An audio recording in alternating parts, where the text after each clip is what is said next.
Welcome into Mac and Mose. Andy McNamara joined by Rob Mosley, the editor-in-chief of GoDucks.com. We are here nearing the midway point of preseason camp, which is remarkable. Yeah. We're about 10 days in, 17 days away from the opening game of the 2014 season at Autzen Stadium. South Dakota will be in town, and had a chance to look specifically at a lot of the younger guys yesterday as the team took part in their first sort of full-on scrimmage of fall camp.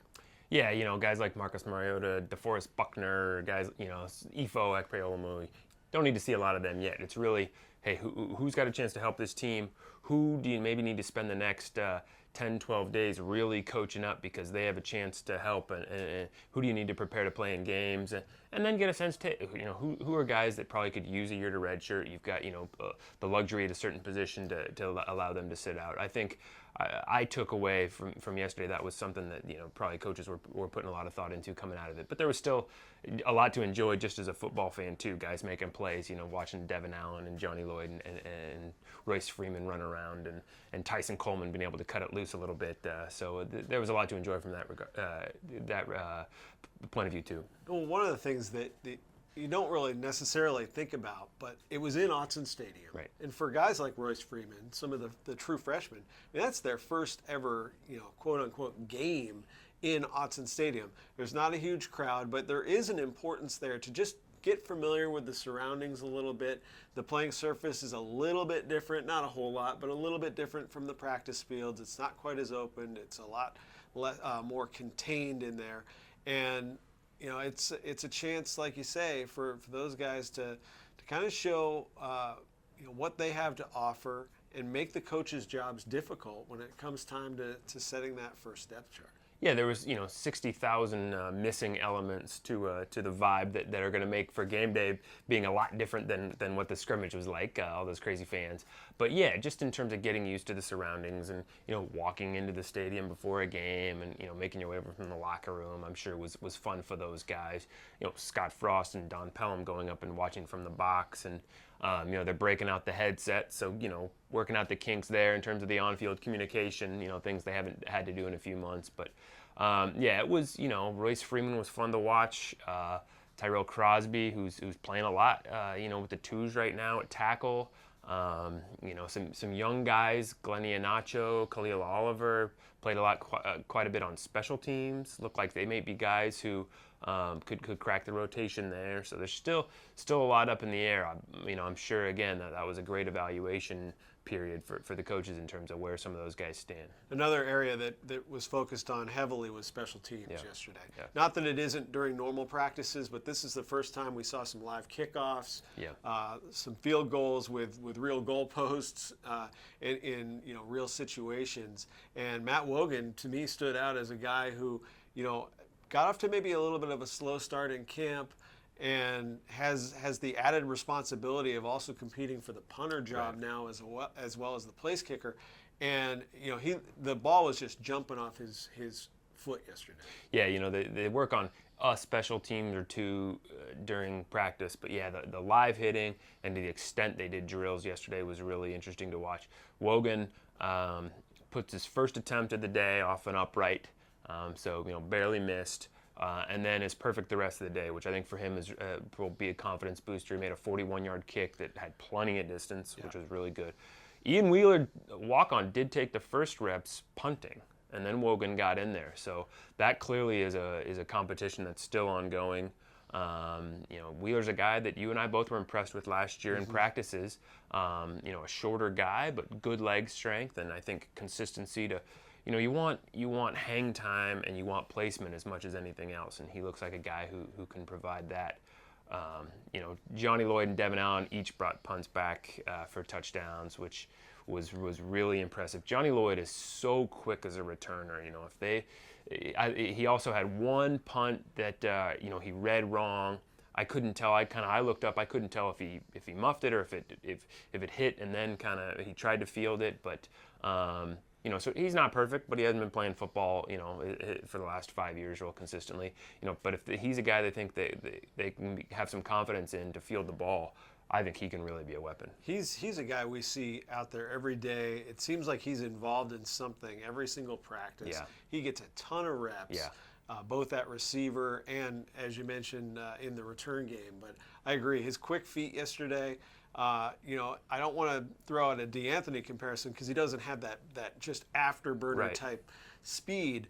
But those quick feet and the ability to kind of cut it and sort of hide a little bit in there after he gets it, very impressive. And then Devin Allen on the other end is a guy that you give him a couple feet and he's just going to pull away from you. And so it's two different styles, both great results. Yeah, there are two different kinds of speed, and Johnny's definitely more like D'Anthony, kind of that quickness, that electric-looking speed. Where Devin's almost, I would compare him maybe more to Mariota, where that's a he great doesn't comparison. necessarily look like he's going that fast because he's kind of a long, powerful strider, and then you're going, whoa, he's pulling away from everybody. Nobody's tracking him down. Devin Allen is going to force the coaching staff into a lot of hard decisions because he also was involved a lot in coverage teams, kickoff coverage, punt coverage. He plays a ton on offense. He's just a really durable guy who doesn't miss any reps. He's going to really force, I think, them to have to make some tough decisions. How much can you use him? Because clearly they see a whole lot of different ways he can help this team. And we talked about it a little bit today at practice on back-to-back plays where Mariota hit Devin Allen for touchdowns. They seem to have, Marcus, I think Marcus does a great job of spreading the ball around. And that's a product of just how good of a quarterback he is. He doesn't just lock in on a guy. He's going to take the guy that, the best route, the thing that he sees that's open, that's what he's going to hit. For sure.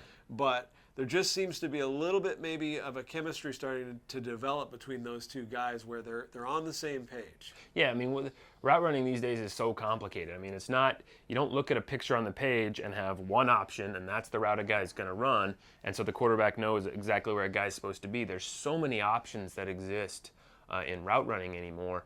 A quarterback and a receiver really do have to be on the same page in terms of, are they seeing the same things?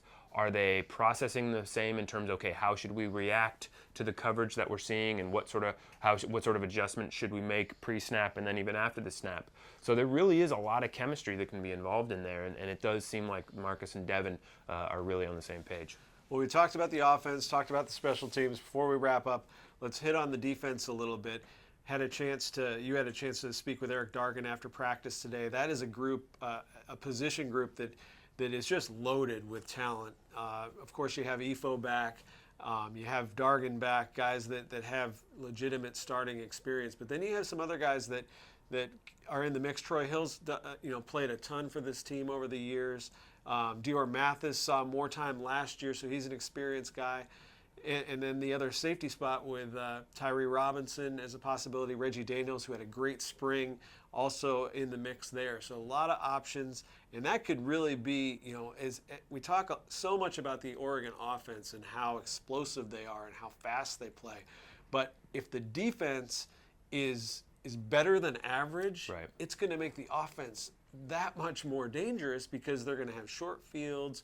And you look at statistics, one of the major statistics that doesn't get a lot of play because it's kind of dull when you read it, but it's starting field position. Mm-hmm. And teams that win the battle of starting field position win the game 75% of the time. So it really does matter where you get the ball on offense. And the way Which is not just an issue of special teams, it's where your defense forces a punt to be taken. Yeah, and so the defense, I think a lot of people around the program are excited about the defense as a whole, but the DBs just they're an edgy group with a ton of talent. Yeah, I think both DB and receiver came in, there were big question marks coming into camp because there were jobs to fill and a whole lot of bodies, a lot of them unproven on both sides. And you hate to view the world through green and yellow tinted glasses, but it seems like or in black or white, right? Yeah, whatever gray, color, yeah, pink, and when there's a benefit game going on. In both cases, it does seem like the competition has brought the best in everybody because both of them look like they have really deep, talented groups. and aren't really question marks. Troy Hill has played so well. For as well as Dior, I thought Dior looked in the spring. I thought he was one of the real standouts in the spring. Troy has sort of answered the challenge this fall, and Troy has just looked great. Juwan Williams is a guy who's in the thick of things in the safety mix. I mean, just a guy who understands things so well for a young guy, and is an athletic enough to put that to use and make plays.